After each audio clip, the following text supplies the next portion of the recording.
ಈ ವಿಡಿಯೋದಲ್ಲಿ ನಾವು ನೋಡ್ಲಿಕ್ಕಿರೋದು ಈ ಒಂದು ಟೈಮ್ ಲೈನ್ ನ ಸ್ವಲ್ಪ ಫಂಕ್ಷನ್ಗಳ ಕುರಿತಾಗಿರುತ್ತೆ. ಈಗ ಇಲ್ಲಿ ನೋಡಿದ್ರೆ ನನ್ನ ಟೈಮ್ ಲೈನ್ ಎನ್ನುವುದು 30 ಸೆಕೆಂಡ್ ಆಗಿರುತ್ತೆ ಟೈಮ್ ಲೈನ್. ಸೊ 30 ಸೆಕೆಂಡ್ ನಂಗೆ ಅವಶ್ಯಕತೆ ಇಲ್ಲ. ಸೊ ನಾನೇನ್ ಮಾಡ್ತೇನೆ ಅಂದ್ರೆ ಮೇಲೆ ಕಾಂಪೋಸಿಷನ್ ಹೋಗಿ ಇಲ್ಲಿ ಕಾಂಪೋಸಿಷನ್ ಸೆಟ್ಟಿಂಗ್ ಅಲ್ಲಂದ್ರೆ ಅದರ ಶಾರ್ಟ್ ಕಟ್ ಕಂಟ್ರೋಲ್ ಕೆ ಕೂಡ ಪ್ರೆಸ್ ಮಾಡಬಹುದು. ಇಲ್ಲಿ ಡ್ಯೂರೇಷನ್ ಎನ್ನುವುದು ನಾನು 31 ಇರೋದು 5 ಸೆಕೆಂಡ್ ಮಾಡಿರ್ತೇನೆ.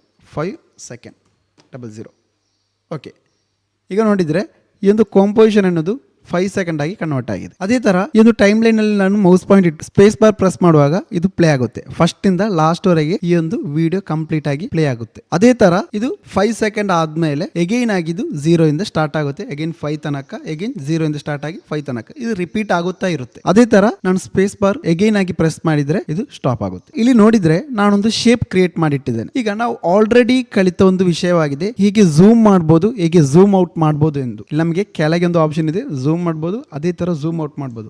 ಅಲ್ಲಾಂದ್ರೆ ನಮಗೆ ಮೇಲೆ ಕೂಡ ಒಂದು ಆಪ್ಷನ್ ಇದೆ, ಝೂಮ್ ಮಾಡ್ಬೋದು, ಝೂಮ್ ಔಟ್ ಮಾಡ್ಬೋದು. ಎರಡು ಮೆಥಡ್ ಆಗಿ ನಮಗೆ ಝೂಮ್ ಮಾಡ್ಲಿಕ್ಕೆ ಅದೇ ತರ ಝೂಮ್ ಔಟ್ ಮಾಡ್ಲಿಕ್ಕೆ ಇರುವ ಆಪ್ಷನ್ಗಳಿವೆ. ಈಗ ಏನಂದ್ರೆ ನನ್ನ ಟೈಮ್ ಲೈನ್ ಅನ್ನೋದು 0 ಇಂದ 5 ಸೆಕೆಂಡ್ ವರೆಗೆ ಇದೆ. ಬಟ್ ನಂಗೆ ಈಗ ಇದು 5 ಸೆಕೆಂಡ್ ವರೆಗೆ ಬೇಡ, ಟೈಮ್ ಲೈನ್ ಬೇಕು. ಬಟ್ ನಾನ್ ಆಡ್ ಮಾಡೋ ವಿಡಿಯೋ ವರ್ಕ್ ಮಾಡುವ ಸಮಯದಲ್ಲಿ ನಂಗೆ ಇದು 2 ಸೆಕೆಂಡ್ ವರೆಗೆ ಮಾತ್ರ ಇದು ಲೂಪ್ ಆದ್ರೆ ಸಾಕು. ಲೂಪ್ ಮೀನ್ಸ್ ರಿಪೀಟ್ ಆದ್ರೆ ಸಾಕು. ನಾನು ಪ್ಲೇ ಮಾಡುವ ಸಮಯದಲ್ಲಿ ನಮಗೆ ನೋಡ್ಬೋದು 0 ಇಂದ 5 ಸೆಕೆಂಡ್ ವರೆಗೆ ಕಂಪ್ಲೀಟ್ ಆಗಿ ಇದು ಪ್ಲೇ ಆಗುತ್ತೆ. ನಂಗೆ ಏನಾಗಬೇಕು ಅಂದ್ರೆ ಇದು ಟೈಮ್ ಲೈನ್ 5 ಸೆಕೆಂಡ್ ವರೆಗೆ ಇರಬೇಕು. ಇದು ಪ್ಲೇ ಆಗೋದು 2 ಸೆಕೆಂಡ್ ವರೆಗೆ ಮಾತ್ರ. ಫಾರ್ ಎಕ್ಸಾಂಪಲ್ ಆಗಿ ನಾನು ತೋರಿಸ್ತೇನೆ. ಇಲ್ಲಿ ಆಲ್ರೆಡಿ ನನ್ನ ಹತ್ರ ಒಂದು ಆಬ್ಜೆಕ್ಟ್ ಇದೆ, ಇದನ್ನ ನಾನು ಡುಪ್ಲಿಕೇಟ್ ಮಾಡ್ತೇನೆ. ಡುಪ್ಲಿಕೇಟ್ ಮಾಡ್ಲಿಕ್ಕೆ ಕಂಟ್ರೋಲ್ ಡಿ ಆಗುತ್ತೆ. ಡುಪ್ಲಿಕೇಟ್ ಮಾಡ್ಲಿಕ್ಕೆ ಗ್ರಾಬ್ ಮಾಡುವ ನಾನು ಶಿಫ್ಟ್ ಪ್ರೆಸ್ ಮಾಡಿದೆ, ಕರೆಕ್ಟ್ ಇದು ಅಲೈನ್ ಆಗಿ ನಮಗೆ ಸಿಗುತ್ತೆ. ಈಗ ನೋಡಿದ್ರೆ 2 ಆಬ್ಜೆಕ್ಟ್ ಗಳಿವೆ. ನಾನು ಏನ್ ಮಾಡ್ತೇನೆ ಅಂದ್ರೆ ಈ ಒಂದು ಆಬ್ಜೆಕ್ಟಿನ ಸ್ವಲ್ಪ ಈ ಒಂದು ಸೈಜ್ ಸ್ವಲ್ಪ ಕಮ್ಮಿ ಮಾಡ್ತೇನೆ. ಅದಕ್ಕೋಸ್ಕರ ಈ ಒಂದು 0 ಪೊಸಿಷನ್ ಅಲ್ಲಿ ನಾನು ಮೌಸ್ ಪಾಯಿಂಟ್ ಇಟ್ಟು ಸ್ಟಾರ್ಟ್ ಆಗೋ ಈ ಒಂದು ಪೊಸಿಷನ್ಗೆ ಮೌಸ್ ಪಾಯಿಂಟ್ ತಗೊಂಡು ಬಂದ್ರೆ ನಮಗೆ 2 ಆರೋ ಮಾರ್ಕ್ ಕಾಣುತ್ತೆ. ನಾನು ಮೌಸ್ ಅಲ್ಲಿ ಲೆಫ್ಟ್ ಕ್ಲಿಕ್ ಮಾಡಿ ಗ್ರಾಬ್ ಮಾಡುವಾಗ ಅದರ ಸೈಜ್ ನಮಗೆ ಕಮ್ಮಿ ಆಗುತ್ತೆ. ನಾನು ಏನ್ ಮಾಡ್ತೇನೆ ಅಂದ್ರೆ 1 ಸೆಕೆಂಡ್ ಇಂದ ಇದು ನನಗೆ ಒಂದು 3 ಸೆಕೆಂಡ್ ವರೆಗೆ ಸಾಕು. ಇಷ್ಟೊಂದು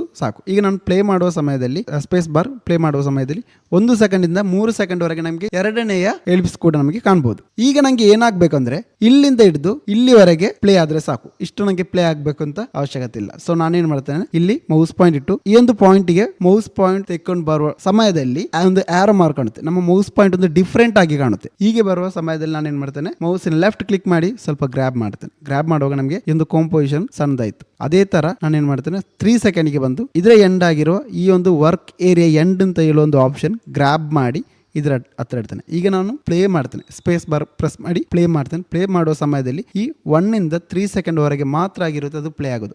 ಅದಕ್ಕಿಂತ ಮುಂಚೆ ಆಗ್ಲಿ ಅದಕ್ಕಿಂತ ಲಾಸ್ಟ್ ಆಗ್ಲಿ ಅದು ಪ್ಲೇ ಆಗಲ್ಲ. ಇದು ಯಾಕೆಂದ್ರೆ ನಾವು ಚಿಕ್ಕದೊಂದು ಆನಿಮೇಷನ್ ಕ್ರಿಯೇಟ್ ಮಾಡೋ ಸಮಯದಲ್ಲಿ ಒಂದು ಪರ್ಪೆಂಡಿಕ್ಯುಲರ್ ಆಗಿರುವ ಪ್ಲೇಸ್ ಮಾತ್ರ ನಮಗೆ ಪ್ಲೇ ಆಗ್ಬೇಕು ಅಂದ್ರೆ ಈ ತರ ಮಾಡಿ ನಮಗೆ ಪ್ಲೇ ಮಾಡ್ಕೋಬಹುದು. ಅದೇ ತರ ನಾನು ಇದಕ್ಕೊಂದು ವಿಡಿಯೋ ಇಂಪೋರ್ಟ್ ಮಾಡ್ತೇನೆ. ಅದಕ್ಕೋಸ್ಕರ ಒಂದು ಫೈಲ್ ಮ್ಯಾನೇಜರ್ ಹೋಗಿ ನನಗೆ ಬೇಕಾದ ವಿಡಿಯೋ ಗ್ರಾಬ್ ಮಾಡಿ ಆಫ್ಟರ್ ಎಫೆಕ್ಟ್ಗೆ ಡ್ರಾಪ್ ಮಾಡಿದ್ರೆ ಸಾಕು.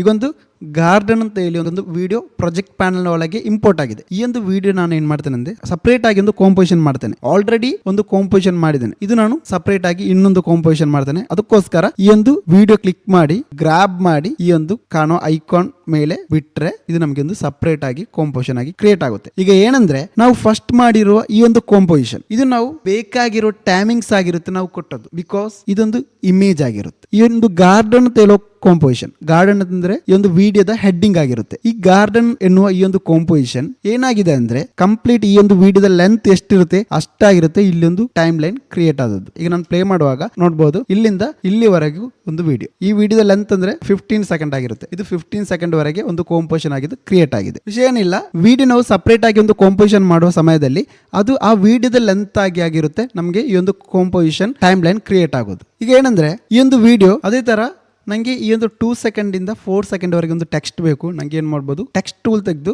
ಟೆಕ್ಸ್ಟ್ ಅಂತ ಇಲ್ಲಿ ರೀನೇಮ್ ಮಾಡಿ ಕೊಡ್ಬೋದು. ಟೆಕ್ಸ್ಟ್ ಡಬಲ್ ಟ್ಯಾಪ್ ಮಾಡಿ ಸೆಲೆಕ್ಟ್ ಮಾಡ್ತೇನೆ, ನಂತರ ಫಿಲ್ ಚೇಂಜ್ ಮಾಡಿ ಬ್ಲಾಕ್ ಕಲರ್ ಕೊಡ್ತೇನೆ. ಈಗ ನೋಡಿದ್ರೆ ಟೆಕ್ಸ್ಟ್ ಹೇಗೆ ಕ್ರಿಯೇಟ್ ಆದದ್ದು ಅಂದ್ರೆ 0 ಇಂದ ನಮ್ಮ ಕಾಂಪೋಸಿಷನ್ ಎಲ್ಲಿವರೆಗಿದೆ ಅಲ್ಲಿವರೆಗೆ ಕ್ರಿಯೇಟ್ ಆಗಿದೆ. ಆ ತರ ಬೇಡ, ನಂಗೆ ಹೇಗೆ ಬೇಕು ಅಂದ್ರೆ 2 ಸೆಕೆಂಡ್ ಇಂದ 4 ಸೆಕೆಂಡ್ ವರೆಗೆ ಮಾತ್ರ ಸಾಕು. ಈ ಒಂದು ಟೆಕ್ಸ್ಟ್ ಈ ಒಂದು ಸ್ಟಾರ್ಟ್ ಪಾಯಿಂಟ್ ಗೆ ಮೌಸ್ ಪಾಯಿಂಟ್ ಇಟ್ಟರೆ ನಮಗೆ ಡಬಲ್ ಆರೋ ಮಾರ್ಕ್ ಕಾಣಬಹುದು. ಮೌಸ್ ಲೆಫ್ಟ್ ಕ್ಲಿಕ್ ಮಾಡಿ ಗ್ರಾಬ್ ಮಾಡೋ ಸಮಯದಲ್ಲಿ ನಿಮಗೆ ಫಸ್ಟ್ ಇಂದ ನಾವು ಎಲ್ಲಿವರೆಗೆ ಗ್ರಾಬ್ ಮಾಡಿದ್ದೇವೆ ಅಲ್ಲಿವರೆಗೆ ಅದು ಟ್ರಿಮ್ ಆಗುತ್ತೆ. ಅದೇ ತರ ನಾನು ಎಂಡಿಗೆ ಮೌಸ್ ಪಾಯಿಂಟ್ ಇಟ್ಟು ಗ್ರಾಬ್ ಮಾಡುವ ಸಮಯದಲ್ಲಿ ಎಂಡು ಕೂಡ ನಮಗೆ ಟ್ರಿಮ್ ಆಗಿ ಸಿಗುತ್ತೆ. ಈಗ ನಾವು ಪ್ಲೇ ಮಾಡುವ ಸಮಯದಲ್ಲಿ 0 ಇಂದ 4 ಸೆಕೆಂಡ್ ವರೆಗೆ ಮಾತ್ರ ಆಗಿರುತ್ತೆ ಇದು ಪ್ಲೇ ಆಗೋದು. ನಂತರ ಇದು ಪ್ಲೇ ಆಗಲ್ಲ. ಅದು ನಂತರ ಪ್ಲೇ ಆಗಬೇಕು ಅಂದ್ರೆ ಈ ಎಂಡ್ ಪಾಯಿಂಟ್ ನಮಗೆ ಬೇಕಾದ ಕಡೆ ನಮಗೆ ಡ್ರ್ಯಾಗ್ ಮಾಡಿ ಇಡ್ಬೋದು. ಅದೇ ತರ ಈ ಒಂದು ಕಾಂಪೋಸಿಷನ್ ಅನ್ನೋದು ನಂಗೆ ಇಲ್ಲಿ 2 ಸೆಕೆಂಡ್ ಆಗಿರುತ್ತೆ ನನಗೆ ಸ್ಟಾರ್ಟ್ ಕೊಟ್ಟದ್ದು. ಸೊ ನಂಗೆ 2 ಸೆಕೆಂಡಿಂದ ಈ ಒಂದು 4 ಸೆಕೆಂಡ್ ವರೆಗೆ ಮಾತ್ರ ನಂಗೆ ಈ ಒಂದು ಕಾಂಪೋಸಿಷನ್ ಸಾಕು. ಈ ಕಾಂಪೋಸಿಷನ್ ಲೆಂತ್ ಎನ್ನುವುದು 2 ಸೆಕೆಂಡಿಂದ 4 ಸೆಕೆಂಡ್ ವರೆಗೆ ಮಾತ್ರ. ಸೊ ನಾನೇನ್ ಮಾಡ್ತೇನೆ ಅಂದ್ರೆ ಈ ಒಂದು ಎಂಡ್ ಪಾಯಿಂಟ್ ಅನ್ನು ನಮಗೆ ಎಲ್ಲಿಗೆ ಬೇಕು ಆ ಪಾಯಿಂಟ್ ತನಕ ನಾವು ತರಬೇಕು. ಮೇಲೆ ಕಾಣುವ ಕಾಂಪೋಸಿಷನ್ಗೆ ಹೋಗಿ ಇಲ್ಲಿ ನೋಡಿದ್ರೆ ನಮಗೆ trim comp to work area ಅನ್ನೋ ಒಂದು ಆಪ್ಷನ್ ಇದೆ. ಇದರ ಶಾರ್ಟ್ ಕಟ್ ಎನ್ನುವುದು ಕಂಟ್ರೋಲ್ ಶಿಫ್ಟ್ ಎಕ್ಸ್. ನಿಮಗೆ ಕಂಟ್ರೋಲ್ ಶಿಫ್ಟ್ ಎಕ್ಸ್ ಪ್ರೆಸ್ ಮಾಡಬಹುದು. Otherwise trim comp to work area ಇದು ಕೂಡ ನಿಮಗೆ ಪ್ರೆಸ್ ಮಾಡಬಹುದು. ಇಲ್ಲಿ ನಾನು ಏನ್ ಮಾಡ್ತೇನೆ ಅಂದ್ರೆ trim comp to work area just press ಮಾಡುವ ಸಮಯದಲ್ಲಿ ನಮಗೆ ಕಾಣಬಹುದು 2 ಸೆಕೆಂಡ್ ಇಂದ 4 ಸೆಕೆಂಡ್ ವರೆಗೆ ಮಾತ್ರ ಆಗಿರುತ್ತೆ ಈ ಒಂದು ಕಾಂಪೋಸಿಷನ್ ಅನ್ನೋದು. ಅದೇ ತರ ನಂಗೆ ಈ ಒಂದು ಕಾಂಪೋಸಿಷನ್ ಅಗೈನ್ ಆಗಿ ನಂಗೆ ಇದು ಚೇಂಜ್ ಮಾಡಬೇಕು. ಫಸ್ಟ್ ಇರೋ ಅದೇ ಸೇಮ್ ನಂಗೆ ಸೈಜ್ ಅಲ್ಲಿ ತಗೊಂಡು ಬರಬೇಕು ಅಂದ್ರೆ ಮೇಲೆ ಕಾಂಪೋಸಿಷನ್ ಹೋಗಿ ಕಾಂಪೋಸಿಷನ್ ಸೆಟ್ಟಿಂಗ್ ಅದರ ಶಾರ್ಟ್ ಕಟ್ ಕಂಟ್ರೋಲ್ ಕೆ. ಇಲ್ಲಿ ನಮಗೆ ಡ್ಯೂರೇಷನ್ ಚೇಂಜ್ ಮಾಡಿ ಕೊಡ್ಬೋದು. ಇಲ್ಲಿ ನೋಡಿದ್ರೆ 2 ಸೆಕೆಂಡ್ ಆಗಿರುತ್ತೆ ಕಾಣೋದು. ನಾನು ಏನು ಮಾಡ್ತೇನೆ 2 ಸೆಕೆಂಡ್ ಅಲ್ಲ 14 ಸೆಕೆಂಡ್ ಮಾಡ್ತೇನೆ. 14.9 ಓಕೆ. ಏನು ನೋಡಿದ್ರೆ ನಮಗೆ ಒಂದು ಕಾಂಪೋಸಿಷನ್ ಅನ್ನೋದು 14 ಸೆಕೆಂಡ್ ಆಗಿ ಸಿಕ್ಕಿದೆ. ಬಟ್ ಈಗ ನನಗೆ ಕಾಣ್ಲಿಕ್ಕೆ ಆಗಲ್ಲ. ಕಾರಣ ಯಾಕೆ ಅಂದ್ರೆ ಇದು ಕಂಪ್ಲೀಟ್ ಆಗಿ ಝೂಮ್ ಆಗಿರುತ್ತೆ. ಸೊ ನಾನು ಏನು ಮಾಡ್ತೇನೆ ಇಲ್ಲಿ ಕೆಳಗೆ ಕಾಣುವ ಈ ಒಂದು ಡಾಟ್ ಕ್ಲಿಕ್ ಮಾಡಿ ಝೂಮ್ ಔಟ್ ಮಾಡಿ ಕೊಡ್ತೇನೆ. ಈಗ ನೋಡಿದ್ರೆ ನಮಗೆ ಈ ಒಂದು ಕಾಂಪೋಸಿಷನ್ ಅನ್ನೋದು ಫುಲ್ ಆಗಿ 14 ಸೆಕೆಂಡ್ ಆಗಿದೆ. ಬೇಕಾದ್ರೆ ನಮಗೆ ಈ ಒಂದು ವಿಡಿಯೋದ ಎಂಡಿಗೆ ಬಂದು ಮೌಸ್ ಪಾಯಿಂಟ್ ಇಟ್ಟು ನಮಗೆ ಡ್ರ್ಯಾಗ್ ಮಾಡೋ ಸಮಯದಲ್ಲಿ ಆ ವಿಡಿಯೋ ಕರೆಕ್ಟ್ ಆಗಿ ಎಷ್ಟು ಲೆಂತ್ ಇದೆ ಅಷ್ಟು ಲೆಂತ್ ನಮಗೆ ಎಗೈನ್ ಆಗಿ ನಮಗೆ ಸಿಗುತ್ತೆ. ಅದೇ ತರ ಇನ್ನೊಂದು ವಿಡಿಯೋ ಕೂಡ ಇದಕ್ಕೆ ಆಡ್ ಮಾಡಿ ಕೊಡ್ತೇನೆ. ಫೈಲ್ಗೆ ಹೋಗಿ ನಮಗೆ ಬೇಕಾಗಿರೋ ಒಂದು ವಿಡಿಯೋ ಗ್ರಾಬ್ ಮಾಡಿ ಆಫ್ಟರ್ ಎಫೆಕ್ಟ್ ಗೆ ಡ್ರಾಪ್ ಮಾಡಿದ್ರೆ ಸಾಕು. ಪಿಕ್ಸೆಲ್ಸ್ ಎನ್ನುವ ಈ ಒಂದು ವಿಡಿಯೋ ಗ್ರಾಬ್ ಮಾಡಿ ಈ ಒಂದು ಟೆಕ್ಸ್ಟಿನ ಮೇಲ್ಗಡೆ ಇಡ್ತೇನೆ. ಈಗ ನೋಡಿದ್ರೆ ನಮ್ಮ ಕಾಂಪೋಸಿಷನ್ ಅನ್ನೋದು 14 ಸೆಕೆಂಡ್ ಆಗಿರುತ್ತೆ. ಸೊ 14 ಸೆಕೆಂಡ್ ವರೆಗೆ ಈ ಒಂದು ವಿಡಿಯೋ ನಮಗೆ ಕಾಣಬಹುದು. ಈ ಒಂದು ವಿಡಿಯೋದ ಸೈಜ್ ಎನ್ನುವುದು ತುಂಬಾ ದೊಡ್ಡದಾಗಿರುತ್ತೆ. ಈ ಒಂದು ಸೈಜ್ ಸ್ವಲ್ಪ ಕಮ್ಮಿ ಮಾಡಬೇಕು. ಅದಕ್ಕೋಸ್ಕರ ನಾನೇನ್ ಮಾಡ್ತೇನೆ ಈ ಒಂದು ಕೀಬೋರ್ಡ್ ಅಲ್ಲಿ ಎಸ್ ಪ್ರೆಸ್ ಮಾಡಿದ್ರೆ ನಮ್ಗೆ ಇದು ಸ್ಕೇಲ್ ನ ವ್ಯಾಲ್ಯೂ ನಮ್ಗೆ ಇಲ್ಲಿ ಕಾಣಬಹುದು. ನಾನೇನ್ ಮಾಡ್ತೇನೆ ಅಂದ್ರೆ ಸ್ಕೇಲ್ ಸ್ವಲ್ಪ ಡಿಕ್ರೀಸ್ ಮಾಡಿ ಕೊಡ್ತೇನೆ. ನನಗೆ ಈ ಒಂದು ವಿಡಿಯೋ ಸ್ವಲ್ಪ ಹೊತ್ತಿಗೆ ಕಾಣಬಾರ್ದು, ನನಗೆ ಹೈಡ್ ಮಾಡಬೇಕು ಎನ್ನುವುದಾದ್ರೆ ಇಲ್ಲಿ ಕಾಣುವ ಈ ಒಂದು ಐ ಬಟನ್ ಜಸ್ಟ್ ಒಂದು ಕ್ಲಿಕ್ ಮಾಡಿದ್ರೆ ಈ ಒಂದು ವಿಡಿಯೋ ನಮಗೆ ಹೈಡ್ ಮಾಡಿ ಇಡಬಹುದು. ಅದೇ ತರ ನಮಗೆ ಬೇರೆ ಯಾವ ವಿಡಿಯೋ ಹೈಡ್ ಮಾಡಬೇಕು ಅಂದ್ರೆ ಇಷ್ಟು ಈ ಒಂದು ಐ ಬಟನ್ ಕ್ಲಿಕ್ ಮಾಡಿದ್ರೆ ಸಾಕು. ಅದೇ ತರ ನೆಕ್ಸ್ಟ್ ಇರೋ ಆಪ್ಷನ್ ಅಂದ್ರೆ all in button. All in button ಅಂದ್ರೆ ನಮಗೆ ಈ ಒಂದು ಸೌಂಡ್ ಅನ್ನು ನಮಗೆ ಸೌಂಡ್ ಬೇಡ ಈಗ ಆ ಒಂದು ಸಿಚುವೇಶನ್ ಬರುವಾಗ ನಮಗೆ ಈ ಒಂದು ಸೌಂಡ್ ಅನ್ನು ಜಸ್ಟ್ ಒಂದು ಹೈಡ್ ಮಾಡಿ ಇಡಬಹುದು. ನೆಕ್ಸ್ಟ್ ಇರೋ ಆಪ್ಷನ್ ಅಂದ್ರೆ ಈ ಒಂದು ಡಾಟ್ ಸೋಲೋ ಹೈಡ್ ಆಲ್ ನಾನ್ ಸೋಲೋ ವಿಡಿಯೋ. ಇದೇನಂದ್ರೆ ನಮಗೆ ಈಗ ಯಾವ್ದಾದ್ರು ಒಂದು ವಿಡಿಯೋ ಎಡಿಟ್ ಮಾಡಬೇಕು, ಬಾಕಿ ವಿಡಿಯೋ ನಮಗೆ ಕಾಣಬಾರ್ದು. ಆ ಒಂದು ಸಿಚುವೇಶನ್ ಅಲ್ಲಿ ಈ ಒಂದು ಡಾಟ್ ಕ್ಲಿಕ್ ಮಾಡಬಹುದು. ಈಗ ಏನಂದ್ರೆ ಕೆಳಗೆ ಕಾಣುವ ಈ ಒಂದು ಗಾರ್ಡನ್ ಡಾಟ್ MP4 ಅನ್ನುವ ವಿಡಿಯೋ ಇದು ಮಾತ್ರ ನಂಗೆ ಈಗ ಎಡಿಟ್ ಮಾಡಬೇಕು. ಬಾಕಿ ಕಾಣುವ ವಿಡಿಯೋ ಆಗಲಿ ಟೆಕ್ಸ್ಟ್ ಆಗಿರ್ಲಿ ಇಮೇಜ್ ಆಗಿರ್ಲಿ ಯಾವುದು ಕೂಡ ನಂಗೆ ಈಗ ಕಾಣಬಾರ್ದು. ಆ ಒಂದು ಸಂದರ್ಭದಲ್ಲಿ ನಮಗೆ ಈ ಒಂದು ಡಾಟ್ ಕ್ಲಿಕ್ ಮಾಡಬಹುದು. ಈಗ ನಾನು ಈ ಒಂದು ಡಾಟ್ ಗಾರ್ಡನ್ ಡಾಟ್ MP4 ಗೆ ಕ್ಲಿಕ್ ಮಾಡೋ ಸಮಯದಲ್ಲಿ ಬಾಕಿ ಕಾಣುವ ಎಲ್ಲಾ ವಿಡಿಯೋ ಹೈಡ್ ಆಗಿದೆ. ಇದು ಮಾತ್ರ ಆಗಿ ನಮ್ಗೆ ಏನ್ ಮಾಡಬಹುದು ಎಡಿಟ್ ಮಾಡಬಹುದು. ನೆಕ್ಸ್ಟ್ ಇರೋದು ಈ ಒಂದು ಲಾಕ್ ಬಟನ್. ಈ ಲಾಕ್ ನಾನು ಜಸ್ಟ್ ಒಂದು ಕ್ಲಿಕ್ ಮಾಡಿದ್ರೆ ಈ ಒಂದು ಲೇಯರ್ ಕಂಪ್ಲೀಟ್ ಆಗಿ ಲಾಕ್ ಆಗುತ್ತೆ. ಏನಂದ್ರೆ ಈ ಒಂದು ಲೇಯರ್ ಸೆಲೆಕ್ಟ್ ಮಾಡಿ ಇನ್ನು ಯಾವ ಎಡಿಟ್ ಕೂಡ ಮಾಡ್ಲಿಕ್ಕೆ ಆಗಲ್ಲ. ಅದಾಗಿರುತ್ತೆ ಈ ಒಂದು ಲಾಕ್ ಬಟನ್. ನೆಕ್ಸ್ಟ್ ಇರೋ ಆಪ್ಷನ್ ಈ ಒಂದು ಕಲರ್. ಕಲರ್ ಅಂದರೆ ಈ ಲೇಯರ್ ನೋಡಿದರೆ ನಮಗೆ ಒಂದು ಕಲರ್ ಕಾಣುತ್ತೆ. ಈ 2 ಲೇಯರ್ನ ಕಲರ್ ಈಗ ಒಂದೇ ಕಲರ್ ಆಗಿರುತ್ತೆ. ಅದೇ ಥರ ಈ ಟೆಕ್ಸ್ಟಿನ ಕಲರ್ ಎನ್ನುವುದು ರೆಡ್ ಕಲರ್. ನಮಗೆ ಬೇಕಾದರೆ ಏನು ಮಾಡ್ಬೋದು ವಿಡಿಯೋದ ಲೇಯರ್ನ ಕಲರ್ ನಮಗೆ ಚೇಂಜ್ ಮಾಡಿ ಕೊಡ್ಬೋದು. ಸೊ ಅದಕ್ಕೋಸ್ಕರ ಇರೋ ಒಂದು ಆಪ್ಷನ್ ಆಗಿರುತ್ತೆ ಈ ಒಂದು ಕಲರ್ ಎನ್ನುವುದು.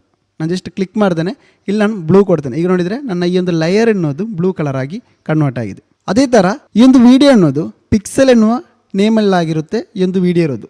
ಸೊ ನಂಗೆ ಏನಾಗಬೇಕಂದ್ರೆ ಈ ಒಂದು ವಿಡಿಯೋದ ನೇಮ್ ಚೇಂಜ್ ಮಾಡಬೇಕು, ಬೇರೆ ಏನಾದರೂ ನೇಮ್ ಕೊಡಬೇಕು. ಆವಾಗ ನಮ್ಗೆ ಏನು ಮಾಡ್ಬೋದು ಅಂದರೆ ಎಂಟರ್ ಪ್ರೆಸ್ ಮಾಡಿದರೆ ನಮ್ಗೆ ಇದರ ರೀನೇಮ್ ಮಾಡ್ಬೋದು. ನಾನು ಏನಂದರೆ ವಿಡಿಯೋ 1 ಅಂತ ರೀನೇಮ್ ಮಾಡಿ ಕೊಡ್ತೇನೆ. ಈಗ ನೋಡಿದರೆ ವಿಡಿಯೋದ ನೇಮ್ ಎನ್ನುವುದು ವಿಡಿಯೋ 1 ಎಂದಾಗಿದೆ. ಇದಾಗಿರುತ್ತೆ ನಮ್ಮ ಟೈಮ್ ಲೈನ್ ಎನ್ನುವುದು. ಬಾಕಿ ಸೆಟ್ಟಿಂಗ್ ನಾವು ನೆಕ್ಸ್ಟ್ ವಿಡಿಯೋದಲ್ಲಿ ಕಂಟಿನ್ಯೂ ಮಾಡುವ.